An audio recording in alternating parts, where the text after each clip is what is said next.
षट्ते विष्णवास आकृणोमि तन्मे जुषस्व शिपिविष्टहव्यम् वर्धन्तु त्वा सुष्ठुतयो गिरो मे यूयं पात स्वस्तिभिः सदा नः तत्त्वेन यश्चिदचिरीश्वर तत्स्वभावभोगापवर्ग तदुपाय गतिरुदारः सन्दर्शयन्निरमिमीत पुराणरत्नं तस्मै नमो मुनिवराय पराशराय रामानुजदया पात्रं ज्ञानवैराग्यभूषणं श्रीमद्वेङ्कटनाथार्यं वन्दे वेदान्तदेशिकं लक्ष्मीनाथसमारम्भां नाथयामुन्मध्यमाम् अस्मदाचार्यपर्यन्तां वन्दे गुरुपरम्पराम् यो नित्यमच्युतपदाम्बुजयुग्मरुग्मव्यामोहतस्तदितराणि तृणाय मेने अस्मद्गुरोः भगवतोः अस्य दयैकसिन्धोः रामानुजस्य चरणौ शरणं प्रपद्ये श्रीमते रामानुजाय नमः। बोलिए श्री वेणी माधव भगवान की जय, त्रिवेणी संगम की जय, तीर्थराज प्रयाग की जय।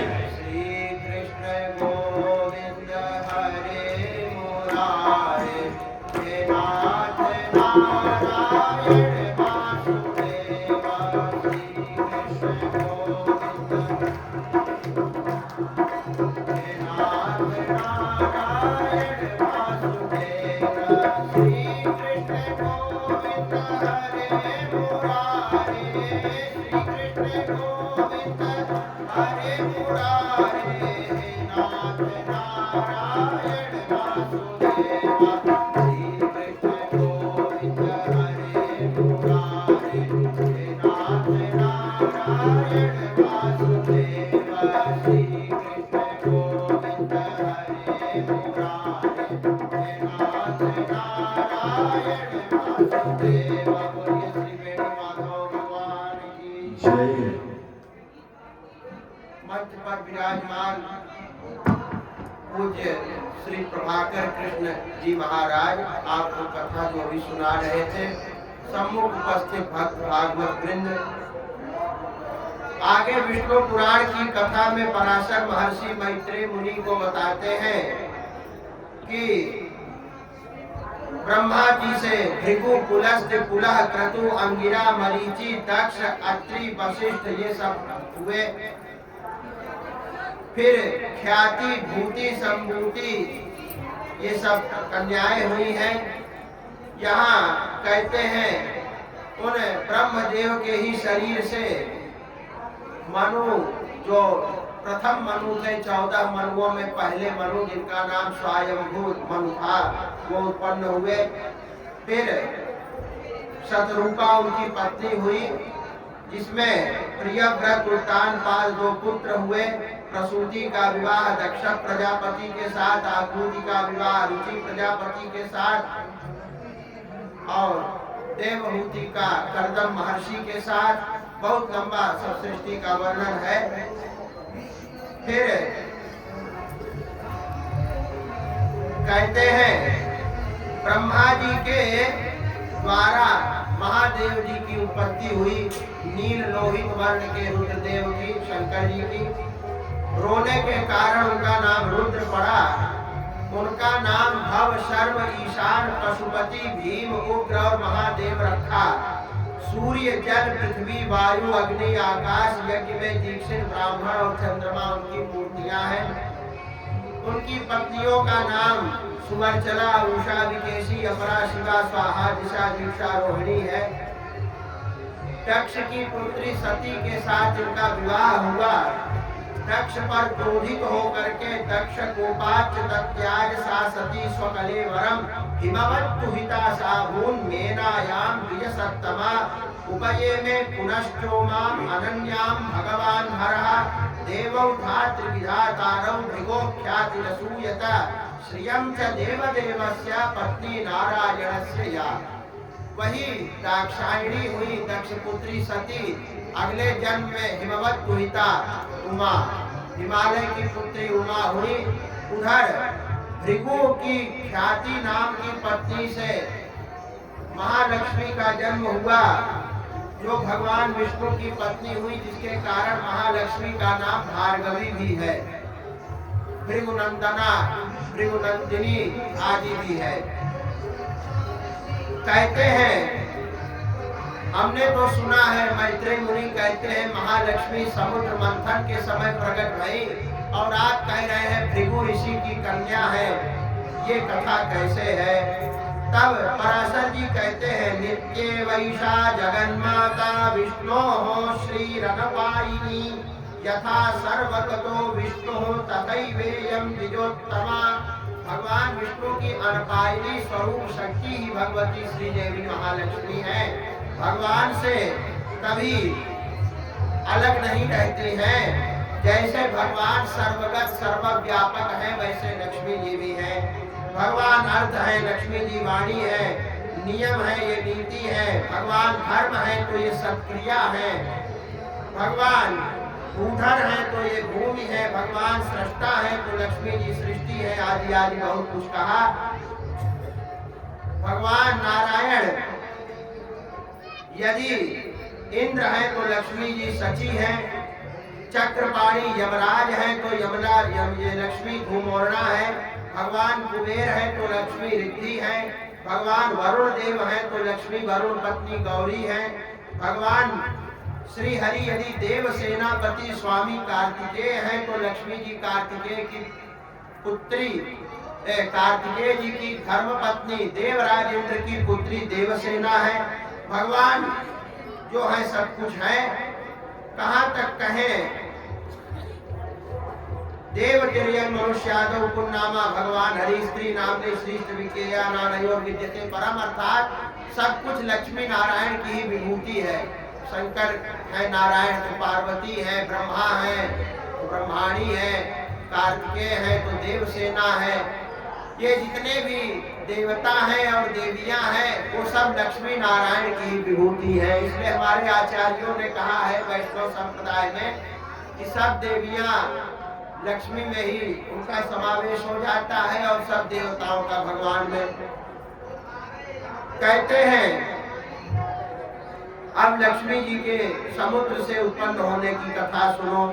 एक बार दुर्वासा जी पृथ्वी में घूम रहे थे, उनको एक विद्याधरी ने माला दिया, उस माला को बांध कर गए और इंद्र के यहाँ गए। इंद्र ने इनकी सेवा की, इंद्र को माला उतार के दे दिया। इंद्र ने हाथी पर डाल दिया, उसने कुचल दिया। तब इन्होंने शाप दे दिया कि तुम श्रीहीन हो जाओ, तुमको गौतम मुनि, वशिष्ठ मुनि आदि स्तुति कर करके तुम्हारे अभिमान को बढ़ा दिए हैं। तब ये इंद्र जो है श्रीहीन हो गए। इंद्र के श्रीहीन होने से पूरी त्रिलोकी की लक्ष्मी नष्ट हो गई। अब सब लोगों की शक्ति, बल, शौर्य, लक्ष्मी सब नष्ट हो गया लक्ष्मी की क्या कटाक्ष न होने से। तब यहाँ ये सब ब्रह्मदेव की शरण में अग्नि भगवान को आगे करके गए और कहा। तब ब्रह्मा क्षीर सागर के क्षीरोदस्योत्तरम तीरम तैरेव सहितो ययौ, वहां जाकर सगत्वा त्रिदशै सर्वै समवेत पितामहा तुष्टाववाग्भिरिष्टाभिः परावर पतिं हरिं नारायण मणीयां समशेषाणां मणीयसम् सत्वादयो परस्मात् पुरुषात् परमात्मा स्वरूप धृके योग विश्चिन्त्यते योसौ मुक्ति हेतोर मुमुक्षुभिः। मुक्ति के लिए मुमुक्षु जिनकी स्तुति करते हैं। सत्वादयो न संति से यत्र च। देखो यहाँ हमारी आवाज कम है, साउंड वाले अभी माइक सही चल रहा था, आवाज के कम कर दिए। इधर आओ, माइक आवाज कम है, थोड़ा तेज करो। यो सत्वादयो न संति से यत्र च प्राकृता गुणाः, बस अब सही है। सशुद्ध सर्वशुद्धेभ्यः पुमानाद्य प्रसीदतु, जो सत्व आदि गुणों से रहित है, विशुद्ध सत्व का ही विग्रह जिनका है, वह प्रसन्न हो भगवान। कहते हैं यन्न देवान मुनयो न चाहम न च शंकरः जानन्ति परमेशस्य तद्विष्णोः परमं पदम् और सर्वेश सर्वभूतात्मन सर्व सर्वाश्रयाच्युता प्रसीद विष्णु भक्तानाम रजनो दृष्टि गोचरम। जब इस प्रकार कहा तो कहते हैं वहां सब बृहस्पति आदि देवर्षि कहने लगे कि 12 आदित्य के साथ पूषा अग्नियों के सहित पावक अग्नि भगवान, दोनों अश्विनी कुमार, 8 वसु, समस्त मरुगण, 7 गण, विश्वे देव और इंद्र, ये सारे देवता है प्रधान आपकी शरण में है भगवान। एवं संस्तूयमानस्तु भगवान शंख चक्रधिक जगाम दर्शनम तेषां मैत्रेय परमेश्वरः तम दृष्ट्वा ते तदा देवाः शंख चक्र गदाधरम अपूर्व रूप संस्थानम तेजसा राशिमूर्जितम। सब प्रणाम किए भगवान को, देवताओं ने भगवान की स्तुति किया। भगवान ने कहा समुद्र मंथन करो, समुद्र मंथन हुआ। एक रूप से भगवान अजित बन के स्वयं देवताओं के साथ मत रहे थे, कूर्मनाथ बन के कच्छप बन के उठाए थे मंदरगिरी को, और एक रूप से पर्वत को विशाल रूप धारण करके दबाए थे। वहाँ कामधेनु उत्पन्न हुई जिसको ब्राह्मणों ने लिया, क्योंकि गाय के घी से ही हवन होता है। और फिर बारुणी उत्पन्न हुई, असुरों ने ले लिया। कल्प वृक्ष हुआ, देवताओं ने लिया। चंद्रमा प्रकट हुआ, महादेव जी ने अपने मस्तक पर धारण किया। धन्वंतरी भगवान अमृत लेकर आए। फिर लक्ष्मी जी प्रकट हुई, उनकी श्री स्वरूप से स्तुति किया। दिव्यमाल्याम अधरा स्नाता भूषण भूषिता पश्यताम सर्वदेवानाम ययौ वक्षस्थलम हरे। लक्ष्मी जी भगवान के वक्षस्थल में चली गई और उनको पति रूप में प्राप्त किया। इसीलिए भगवान नारायण का नाम श्रीनिवास ऐसा पड़ा, लक्ष्मी के निवास ही बन गए भगवान।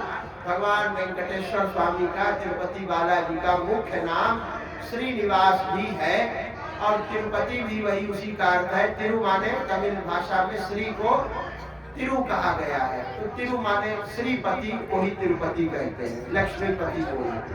लक्ष्मी जी भगवान के वक्षस्थल पर आकर देवताओं को जब देख ली, देवता समृद्ध हो गए। धन्वंतरी के हाथ से अमृत कलश ले लिया। भगवान मोहिनी रूप धारण करके देवताओं को हिला दिए, असुरों को मोहित करके। देवासुर संग्राम हो गया और भगवान को प्रणाम करके ततो देवा मुदा युक्ता शंख चक्र गदा भृतम प्रणिपत्य यथा पूर्व माशासत त्रिविष्टपम। कहते हैं इस प्रकार देवता जो है भगवान की कृपा से स्वर्ग का शासन करने लगे।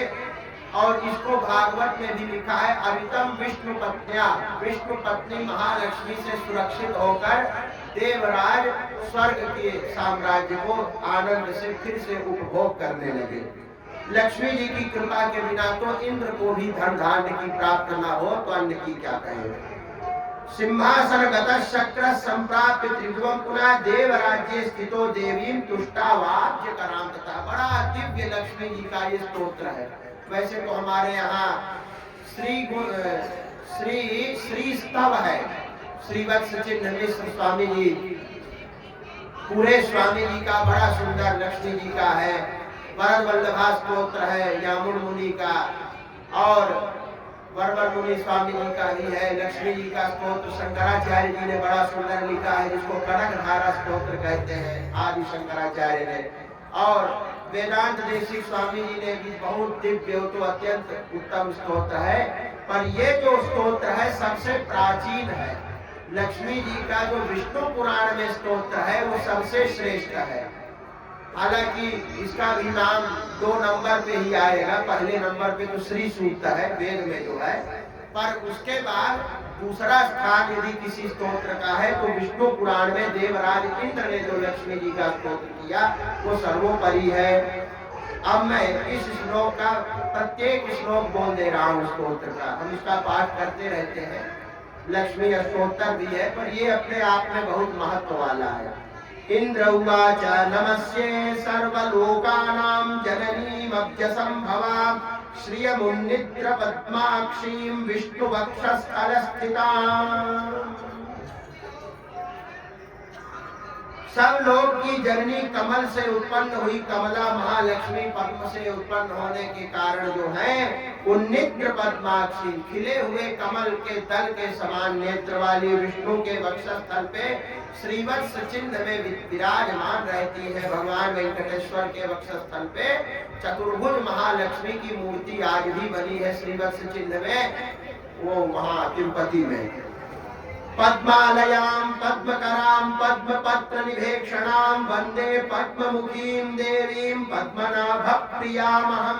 पद्म के समान पद्मालयां, पद्म में विराजती हैं, पद्म हाथ में है, पद्म पत्र के समान नेत्र है, पद्म के समान सुंदर मुख है जिनका, और स्वयं पद्मनाभ की प्रिया है, ऐसी महालक्ष्मी है। त्वं सिद्धिस्त्वं स्वधा स्वाहा सुधा त्वं लोकपावनी, संध्या रात्रि प्रभा भूतिर्मेधा श्रद्धा सरस्वती, यज्ञ विद्या महाविद्या गुह्य विद्या च शोभने, आत्मविद्या च देवी त्वं विमुक्ति फलदायिनी। मोक्ष तक आपकी कृपा से साधक को मिलता है। आन्वीक सही त्रयी वार्ता दंडनीतिस्त्वमेव च सौम्या सौम्यै जगद्रूपैस्त्वयैतद्देवि पूरितं, कात्वन्या त्वामृते देवी सर्वयज्ञमयं वपुः, अध्यास्ते देवदेवस्य योगी चिन्त्यं गदाभृतः। गदा धारण करने वाले जो भगवान नारायण देव देव हैं, जिनका चिंतन योगी किया करते हैं, जिनका शरीर सर्व यज्ञमय है, ऐसे परमात्मा के भी शरीर पर आप निवास बना कर रहती हैं। आपके अतिरिक्त किसी में वो क्षमता नहीं है कि भगवान के वक्षस्थल पर ही निवास बना के रह पाए। त्वया देवी परित्यक्तं सकलं भुवनत्रयं विनष्टप्रायमभवत् त्रयेधानीं समेधितम्। आपके द्वारा परित्यक्त होने से ये त्रिलोकी श्रीहीन हो गई, और जब आपने कटाक्ष किया तो तब पुनः समृद्ध इसको जीवनदान मिला। तारा पुत्रास्तथागार सुहृद्धान्य धनादिकं भवत्येतन् महाभागे नित्यं त्वद्दीक्षणां नृणां। पुत्र पौत्र धन धान्य, श्री सूक्त में भी कहा है, पुत्र पौत्र धनम धान्यम हस्त्यश्वाश्वतरीरतम, प्रजानां भवसि माता आयुष्मन्तं करोतु मे। धनमग्निर्धनं वायु धनं सूर्यो धनं वसु धनमंत्रो बृहस्पतिर्वरुणो धर्मश्विना, वैनतेय सोमं पिबतु वृत्रः, सोमं धनस्य सोमिनो मह्यं ददातु सोमिना। इस प्रकार कहा। तो वहां भी कहते हैं पुत्र पौत्र धन धान्य आरोग्य और दीर्घायु है महालक्ष्मी माता। आपने शरीर का आरोग्य, शरीरारोग्य त्वद्वीक्षणाग्रणाम, आपकी नजर पड़ जाने से सब कुछ मंगल हो जाता है। शरीरारोग्यम ऐश्वर्यम परिपक्षक्षय सुखम, देवी त्वदृष्टि दृष्टानां पुरुषाणां न दुर्लभम। शरीर का आरोग्य, ऐश्वर्य और शत्रु पक्ष का क्षय और सुख आपकी दृष्टिपात से पुरुषों को दुर्लभ नहीं है, यानी ये सब मिल जाता है। त्वं माता सर्वलोकानां देवदेवो हरिः पिता, त्वयैतद् विष्णुना चाम्ब जगद्व्याप्तं चराचरम्। आप सारे जगत की माता हैं और देव देव भगवान श्री हरि ही सबके पिता हैं। हे महालक्ष्मी, आप और महाविष्णु के द्वारा ये सारा जगत व्याप्त है। मानव कोशम तथा गोष्ठम मा गृहम मा परिच्छदम मा शरीरम कलत्रम च त्रिथा सर्व पावनी। सबको पावन बनाने वाली पवित्र भगवती महालक्ष्मी आप जो है हमारे कोष माने खजाना, गोष्ठ माने जहाँ गाय आदि हमारे पशु रहते हैं, और हमारे गृह और परिच्छद भोग सामग्री, हमारे पुत्र पौत्र और कलत्र माने पत्नी पति आदि को भी त्याग न करें। माँ पुत्रान माँ सुहृद्वर्गम माँ पशून माँ विभूषणम त्यजेथा मम देवस्य विष्णु और वक्षस्थलालये। हे विष्णु के वक्षस्थल पर आलय यानी घर बनाकर विराजमान महालक्ष्मी, आप हमारे पुत्र सुहृद पशु विभूषण किसी का त्याग ना करें, आपकी कृपा बनी रहे। सत्वेन सत्य शौचाभ्याम तथा शीलादिभिः गुणैः यज्यन्ते ते नराः सत्य संत्यक्ता ये त्वयामले। किसी में सत्य भी हो, शौच हो, शीलादि गुण भी हो, पर लक्ष्मी यदि ना हो तो संसार के लोग उसको नहीं पूछा करते, और जिसके पास पैसा हो उसको पूछा करते हैं। वही बात यहाँ है। इसलिए त्वया विलोकिता सत्य श्रीराज्यैरखिलैः गुणैः गुणैश्वर्यैश्च युज्यन्ते पुरुषा निर्गुणा अपि। जो निर्गुण पुरुष है जिनमें कोई सद्गुण नहीं है, वो भी आपसे युक्त अगर कोई है, लक्ष्मी संपन्न कोई है, तो वो सब गुणवान हो जाता है, सब उसकी जय जयकार करते हैं। इसलिए आपकी कृपा आवश्यक है। बिना आपकी कृपा के यदि लक्ष्मी की कृपा न हो तो बड़े बड़े शंकराचार्य वैष्णवाचार्यों के मठ भी न चल पाए। वहाँ हजारों हजार ब्राह्मण रहते हैं, शास्त्रार्थ होता है, यज्ञ होता है, सत्संग होता है। बिना पैसे के ये सब होना नहीं है। वो तो हो सकता है अगर बद्रीनाथ चले जाए, केदारनाथ चले जाए और वहाँ फल खा के पड़ा रहे और वही जाप करता रहे, तो उसके लिए तो लक्ष्मी नहीं चाहिए। पर कोई यज्ञ करना है, कथा कराना है, मठ मंदिर चलाना है, भगवान की पूजा करनी है, आश्रम चलाना है, महात्माओं को भी लक्ष्मी की जरूरत है। बिना लक्ष्मी के साधुओं का भी काम नहीं होता। गृहस्थी की बात छोड़ दो, आप ऐसे साधु हो कि चले जाए बद्रीनाथ केदारनाथ पहाड़ में, पत्ता खा के फल खा के परमहंस की तरह परमात्मा का चिंतन करें, परमहंस हो जाए तो अलग बात है। पर ये संसार में व्यवहार बिना लक्ष्मी के नहीं होता, ये सिद्ध बात है। इसलिए बड़े बड़े एक हमारे यहाँ त्यागी बाबा आते थे, रामानंदी थे, तो वो श्री सूक्त से हवन करते थे। तो महाराज जी हमारे कहते थे कि आप तो त्यागी लिखते हैं और करते हैं। कहते थे महाराज जी, लक्ष्मी जी की कृपा नहीं होगी तो खाने को नहीं मिलेगा बिना पैसे के, वो तो बहुत जरूरी है। या तो निरपेक्ष हो जाए, बिल्कुल नारायण पे अपने को समर्पित कर दे और चला जाए। तो इसलिए भलाई इसी में है कि नारायण के साथ साथ महालक्ष्मी की भी कृपा प्राप्त करता रहे। तो वही विदेवराज कहते हैं, सद्यो सश्लाघ्या स गुणी धन्यः स कुलीनः स बुद्धिमान स शूरः स च विक्रांतो यस्त्वया देवी वीक्षितः। वही श्लाघ्य यानी प्रशंसनीय को संस्कृत में श्लाघ्य कहते हैं। वही गुणवान, वही धन्य, वही कुलीन, वही बुद्धिमान, वही शूर माने बलवान। कुछ भी गुण होगा उसकी तारीफ गुणों से नहीं होगी। जब पैसा होगा तब लोग उसके गुण की तारीफ करते हैं। वही यस्त्वया देवी वीक्षितः सत्यो वैगुण्यमायान्ति शीलाद्याः सकला गुणाः परान्मुखी जगद्धात्री यस्य त्वं विष्णुवल्लभे। सारे शील आदि गुण वैगुण्य को प्राप्त हो जाते हैं जब आप परान्मुखी विमुख हो जाती है उस मनुष्य से। इसलिए हे विष्णु वल्लभे, आप कृपा करें। नते वर्णयितुं शक्ता गुणान् जिह्वापि वेधसः प्रसीद देवी पद्माक्षी मास्मांस्त्याक्षी कदाचन। आपके गुणों का वर्णन करने की शक्ति तो ब्रह्मदेव में भी नहीं है, इसलिए मुझ पर प्रसन्न होइए। लक्ष्मी जी प्रसन्न हुई, कहा वरदान मांग लो।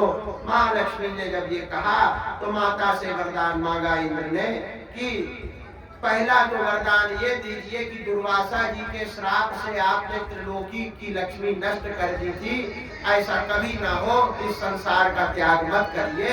और दूसरा, इस मेरे द्वारा किए गए स्तोत्र से जो आपकी स्तुति करे उसको जीवन में कभी दरिद्रता आए ही ना। इस स्तुति का जो पाठ करे उसके घर में धन और धान्य माने अन्न, अन्न वस्त्र धन की कभी कमी ना रहे। इस स्तोत्र का जो पाठ करे, लक्ष्मी जी ने कहा मैं वरदान देती हूँ। श्री उवाच श्री उवाच त्रैलोक्यं त्रिदशश्रेष्ठ रसन्त्यक्ष्यामि वासव दत्तो वरो मया यस्ते स्तोत्राराधन तुष्टया यश्च सायं तथा प्रातः स्तोत्रेणानेन मानवः मां स्तोष्यति न तस्याहं भविष्यामि पराङ्मुखी। मेरा वरदान है, तुम्हारे द्वारा की गई इस स्तुति का सुबह और शाम जो पाठ करेगा उसका मैं सब प्रकार से, और केवल लक्ष्मी ही नहीं देती है लक्ष्मी जी, यहाँ कहा है विमुक्ति फलदायिनी, मोक्ष भी देती है। इसलिए मोक्ष प्रदायिनी, मोक्ष प्रदायिनी अष्टलक्ष्मी स्तोत्र में एक श्लोक में आया है कि जय जय हे मधुसूदन कामिनी, आज लक्ष्मी सदा पालय माम, धान्य लक्ष्मी सदा पालय माम, विजय लक्ष्मी सदा पालय माम। जो उनके 8 रूप है, वीर लक्ष्मी, विजय लक्ष्मी, धान्य लक्ष्मी, धन लक्ष्मी, संतान लक्ष्मी, 8 लक्ष्मी के रूप हैं। वो उस स्तोत्र में कहा है कि मोक्ष भी देती है। क्यों? कि जब जीवात्मा आता है भगवान की शरणागति में, तो भगवान ऐसे सर कर लेते हैं। हमारे आचार्यों ने कहा है, श्री वैष्णव संप्रदाय के आचार्यों ने कहा है कि भगवान ऐसे मुंह कर लेते हैं। तो लक्ष्मी जी कहती है, भगवान क्या बात है? कहे अरे ये बहुत पापी है, अरबों खरबों अनंत काल नरक में पड़ा है, इतने जन्म लिया, बहुत पाप किया, मैं इसको देखना नहीं चाहता, मेरे योग्य नहीं है। तो लक्ष्मी जी कहती है, भगवान कैसा भी है, आपकी शरणागति किया है, इससे अपराध नहीं होता, आप इसको अपनी शरण दीजिए। तो लक्ष्मी जी पुरुषकार करती है। संस्कृत में पुरुषकार का अर्थ है सिफारिश, क्योंकि जीव बहुत सारे पाप किया रहता है, काम, क्रोध, लोभ, ईर्ष्या, अहंकार, और सब प्राणियों को सताना, दुख देना, अनेक जन्म ले चुका है, न जाने क्या क्या कर चुका है। तो परमात्मा के यहाँ जब वो वैकुंठ धाम में जाता है तो भगवान देखना भी नहीं पसंद करते। तो लक्ष्मी जी जो हैं, हमारे श्री वैष्णव संप्रदाय में प्रथम आचार्य लक्ष्मी जी ही हैं। भगवान नारायण तो हैं, ठीक है, परंतु भगवान नारायण तो सब कुछ है, उनके तो कोई गुरु है नहीं। लक्ष्मी जी के गुरु भगवान हैं और लक्ष्मी जी के शिष्य विश्वक्सेन हैं। तो आचार्य का कोई गुरु भी होना चाहिए। भगवान आचार्य नहीं है, भगवान तो सर्वोपरि है, उनका कौन आचार्य बनेगा? इसलिए लक्ष्मी जी आचार्य है, क्योंकि उनके आचार्य स्वयं भगवान है। तो लक्ष्मी जी प्रथम आचार्य हैं और वो फिर भगवान से सिफारिश, फिर लक्ष्मी जी ने विश्वक्सेन जी को मंत्र दिया, विश्वक्सेन जी ने षटकोप स्वामी जी को दिया, फिर चलते चलते आता है ये सब। तो लक्ष्मी जी भगवान से सिफारिश करती है कि इनके अवगुण पर ध्यान मत देकर इसको अपने वैकुंठ में ले लीजिए, मोक्ष दे दीजिए, कल्याण इसका कर दीजिए। तो भगवान स्वीकार लेते हैं। तो ये लक्ष्मी जी जो है मोक्ष दिलवाती हैं भगवान से कह करके जीवात्मा को, जीव को वैकुंठ की प्राप्ति कराती हैं लक्ष्मी जी भगवान से प्रार्थना करके। इसलिए भगवान से मोक्ष दिलवा देती है, इसलिए मोक्ष देने की शक्ति भी माता के चरणों में है। तो ये जो लक्ष्मी जी का स्तोत्र इंद्रकृत मैंने एक एक श्लोक आपको सुना दिया, बड़ा दिव्य है, हम तो इसका पाठ करते हैं लीन होकर। इसका जो पाठ सुबह और शाम करेगा कभी दरिद्र नहीं होगा और लक्ष्मी जी की कृपा से वो वैकुंठ धाम का भी अधिकारी बन जाएगा। ये बड़ा दिव्य स्तोत्र है, सबसे प्राचीन स्तोत्र है लक्ष्मी जी का। बाकी तो शंकराचार्य जी ने कनकधारा स्तोत्र लिखा, वेदांत देशिक स्वामी जी ने श्री स्तुति लिखा, ये तो बाद में आया। पर ये तो विष्णु पुराण, वेद व्यास के भी पिता पराशर जी का कहा हुआ पुराण है, इसकी महिमा सबसे अधिक है और इसमें भी इंद्र के द्वारा ये कहा गया। तो लक्ष्मी जी ने स्वयं वचन दिया है कि ये जो स्तुति सुबह शाम नियम से करेगा कभी दरिद्र नहीं होगा। कहते हैं लक्ष्मी जी ने वरदान दे दिया। फिर इसके बाद भृगो ख्यात्याम समुत्पन्ना श्री पराशर उवाच एवं ददौ वरं देवी देवराजाय वै पुरा मैत्रेय श्री महाभागा स्तोत्राराधन तोषिता भृगोख्याख्यां समुत्पन्ना श्री पूर्वमुदधे पुनः देवदानव यत्नेन प्रसूतामृतमंथने। वह लक्ष्मी जी भृगु ऋषि की कन्या ख्याति की, उनकी पत्नी है भृगु जी की, ख्याति और भृगु की कन्या के रूप में जन्मी। फिर उसके बाद समुद्र मंथन में भी प्रकट हुई। एवं यदा जगत स्वामी देवदेवो जनार्दनः अवतारम करोत्येषा तदा श्री तत्सहायिनी। जब जगत के स्वामी देवदेव जनार्दन भगवान अवतार करते हैं तो श्री लक्ष्मी जी उनकी सहायता करती हैं। और पुनश्च पद्मादुत्पन्ना आदित्यो भूत्यदा हरिः यदा तु भार्गवो रामस्तदाभूत् धरणीप्रियम्। जब भगवान आदित्य बने, ये पद्मा बनी, परशुराम बने तो भूदेवी बनी, धरणी बनी। राघवत्वे भवत् सीता रुक्मिणी कृष्ण जन्मनि, अन्येषु चावतारेषु विष्णोरेषा न पायिनी। जब भगवान राघव बने तो यह सीता बनी, कृष्ण बने तो रुक्मिणी बनी। सभी अवतारों में विष्णु की ये अनपायिनी शक्ति है। देवत्वे देवदेहेयं मनुष्यत्वे च मानुषी, विष्णोर्देहानुरूपां मयि करोत्येषात्मनस्तनुम्। जब भगवान देवता के रूप में प्रकट होते हैं तो यह देवी के रूप में, महालक्ष्मी के रूप में आती है, और जब मनुष्य बन जाते हैं तो राम जब बने तो मानुषी सीता के रूप में, रुक्मिणी। हालांकि कृष्ण भगवान चतुर्भुज रूप भी बारंबार दिखाए, पर फिर भी मनुष्य लीला है मां रुक्मिणी के रूप में।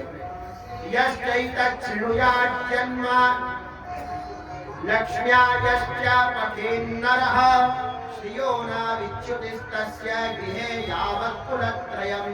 ये लक्ष्मी जी किस प्रकार समुद्र मंथन में प्रगटी, भगवान के वक्षस्थल में विराजी। और बोलिए श्री महालक्ष्मी माता की। और भगवान के वक्षस्थल में गई और इंद्र ने कैसे स्तुति की। इनका जो पाठ करता है उसके घर से श्री देवी लक्ष्मी कभी उस घर का त्याग नहीं करती, जो इस प्रसंग को पढ़ता है नित्य। पठ्यते येषु चैवेहं गृहेषु श्री स्तुतिर्मुने, अलक्ष्मी कलहाधारा नक्तेष्वास्ते कदाचन। उसके घर में कलह का आधार अलक्ष्मी कभी नहीं आती, और कलह की बुद्धि ही नहीं आती। कलिरभूत, शास्त्रों में कलह को ही कली कहा है। कलयुग और कलह एक ही है। जिस घर में कलह होता है माने वहाँ कलयुग है। जहाँ ये लक्ष्मी जी की अवतार कथा पढ़ी जाती है वहाँ के लोगों में कलयुग नहीं आता, उनकी बुद्धि में, और ना ही कलह होता है। कली और कलह दोनों नहीं होता है। एतत्ते कथितं ब्रह्मन् यन्मां त्वं परिपृच्छसि, क्षीराब्धौ श्रीर्यथा जाता पूर्वं भृगुसुता सती। जो सती है, पतिव्रता है, ऐसी लक्ष्मी देवी किस प्रकार भृगु की कन्या बनी और समुद्र में भी प्रगटी है, मैंने बता दिया। इति सकल विभूत्यवाप्ति है, इति सकल विभूत्यवाप्ति हेतुः स्तुतिरियमिन्द्र मुखोद्गता हि लक्ष्म्याः, अनुदिनमिह पठ्यते नृभिर्यैर्वसति न तेषु कदाचिदप्य लक्ष्मीः। सकल विभूति को प्राप्त करने के लिए इंद्र के मुख से कही गई लक्ष्मी जी की स्तुति को जो रोज पढ़ता है उसके घर में अलक्ष्मी नहीं आती है। इस प्रकार ये कथा, यही हम विराम दे रहे हैं विष्णु पुराण की प्रवचन माला आज की जो है, और एक सूचना भी दे रहे हैं कि किन्हीं कारणों से कल दिनांक 16, 17 और 19 और 20 को ये विष्णु पुराण हम नहीं कह पाएंगे। हम व्यस्त हैं कहीं, तो मंच पे हम नहीं आएंगे, और बाकी सब विद्वान लोग कथा सुनाएंगे। तो हमारा यही आज विराम हो रहा है लक्ष्मी जी की कथा पर। कल 16 को, 17 को और 18 को रहेंगे, मौनी अमावस्या को हम रहेंगे, उस दिन सुनाएंगे। और फिर 19 और 20 फिर उसके बाद प्रतिदिन हम सुनाएंगे। ये सूचना है। इतना ही कहते हुए वाणी को विराम। हमारे मानस सम्राट पूज्यपाद श्री मुरारी जी महाराज विराजमान हो चुके हैं। आपके मुख से आप लोग श्री राम कथा का रसास्वादन करें। बोले लक्ष्मी नारायण भगवान।